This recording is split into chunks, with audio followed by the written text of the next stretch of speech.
The panels had its PVA sizing, which is sort of a white creamy substance that you paint over, and so when I drew into it, I just drew charcoal on the raw panel itself, and then dusted off the excess charcoal.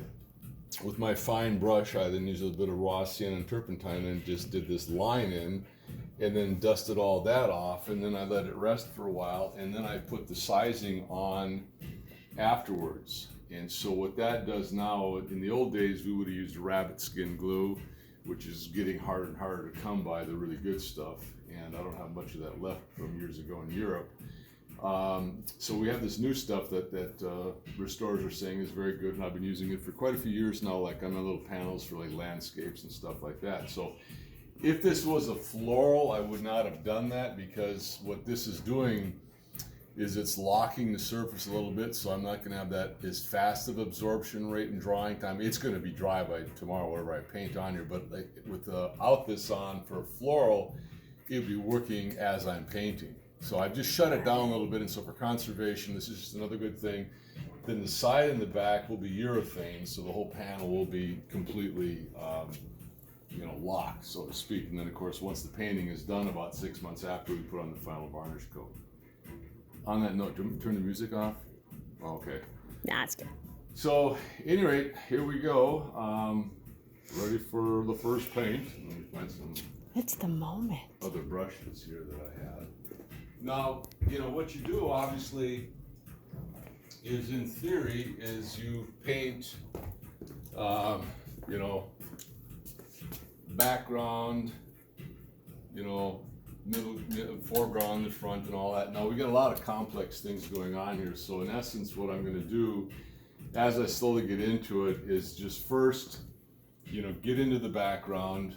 I will then probably go in and work the lights and darks on the uniform, and then possibly jump down to the flag, just to establish some different plane, so to speak, because this is an incredibly complex piece with all the drawing and all the small elements we have going on. So each of these steps as a painter, background, middle ground, foreground, will take a lot more time. So it's not going to be like if you're out doing a landscape and you've got, we got the sky, big row of trees, field coming towards me, little objects here, or a background bowl of fruit and drapery. This is going to be a lot more intense because of what's going on in the middle ground and foreground. So that's where we're at with it.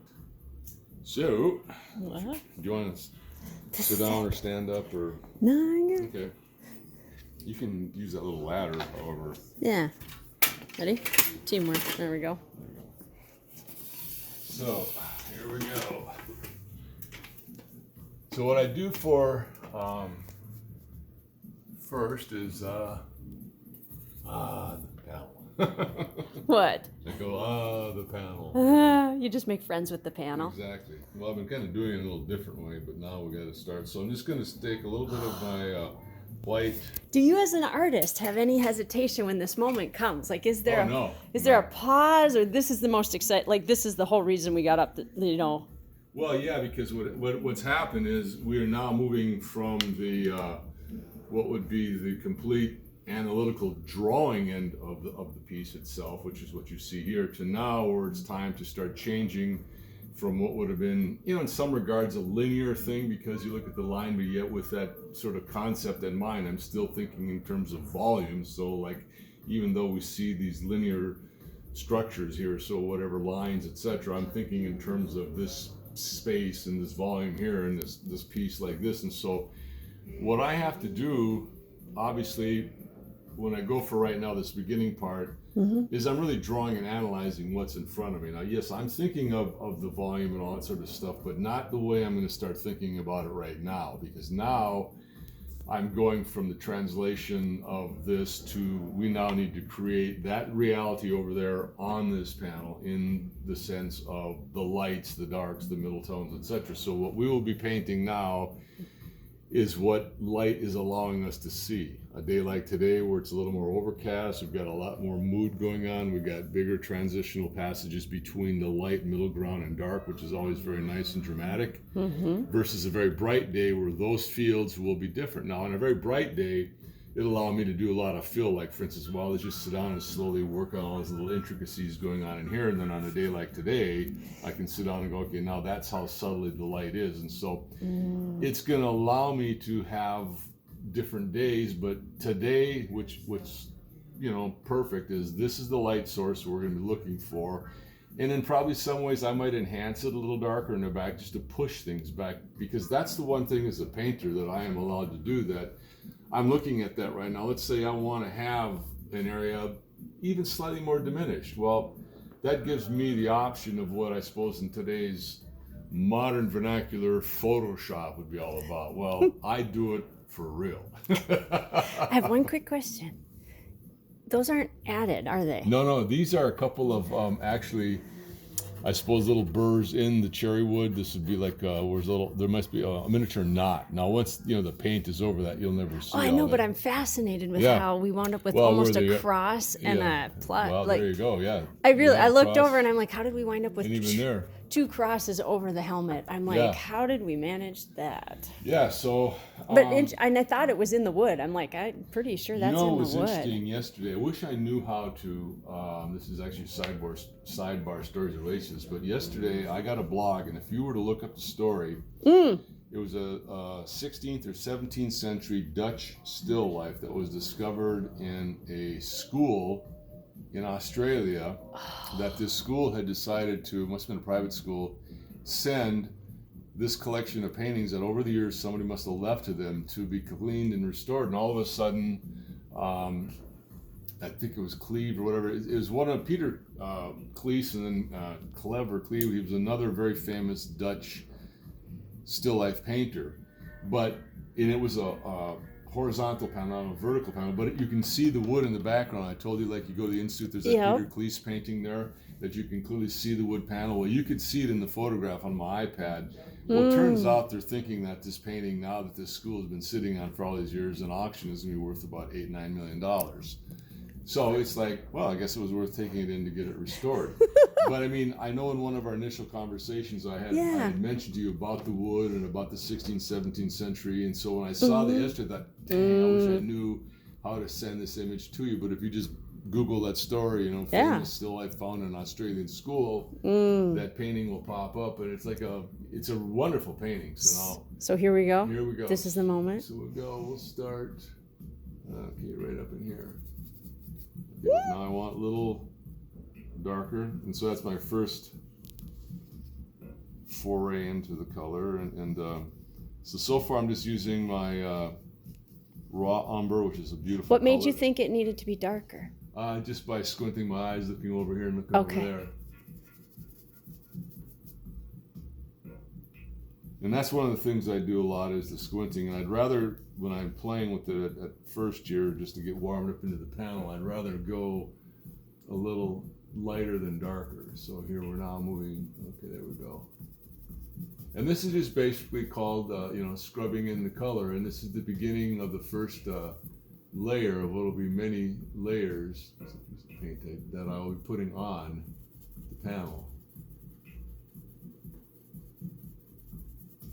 And this sort of scrubbing allows you to cover, large areas rather quickly, and then, later on, you get a little more precise about it. But these passages will be very soft as I move into them. But like right now, if you look over, you see we've got this piece of drapery that's swinging here. So what we'll do as you're taping is, let's develop out this here, so we create a little volume, and you sort of see what goes on, rather than just try to cover a space to have it covered and be like, got it, whatever. So we're going to try and make sense of a little piece in this demonstration.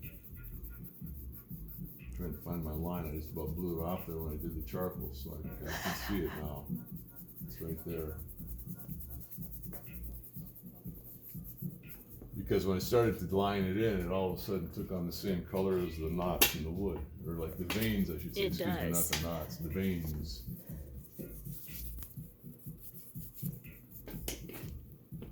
Not in your light.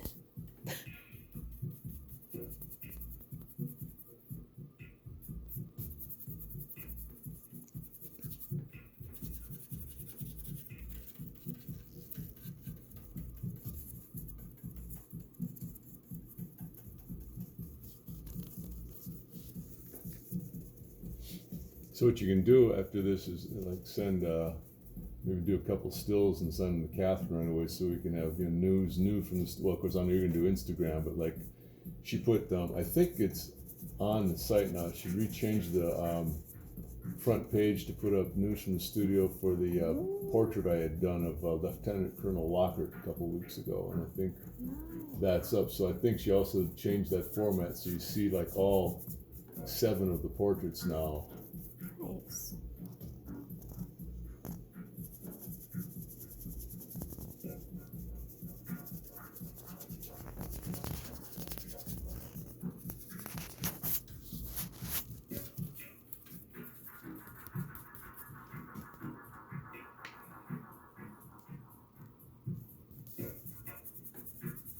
Of course, where it get a little tricky is I have to go around each of these, so then you'll see them slow down considerably and change brush. I don't want to lose all my drawing. Yeah. Look at that.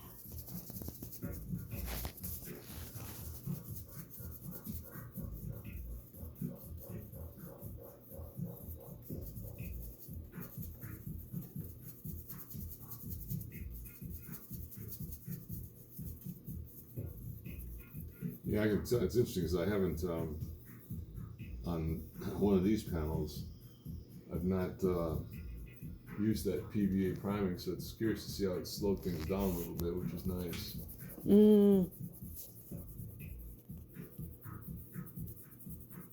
But it's still going to dry rather quickly, which is good too. Interesting.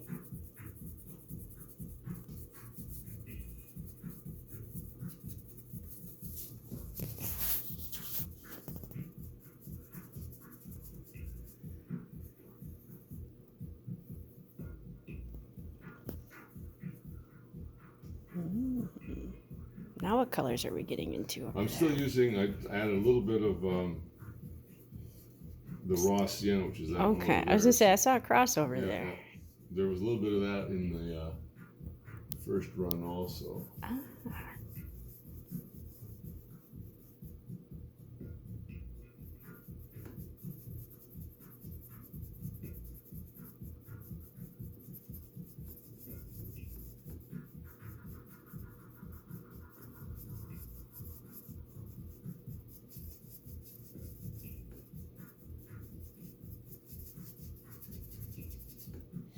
And I like to scrub them in really lightly like this too at first, because if by doing this, even if it's a panel like this, got a little bit of sizing, by the end of the day, if you want to go back into it, it will have set up enough where you can kind of play and readjust a few things if you choose to, which is always good.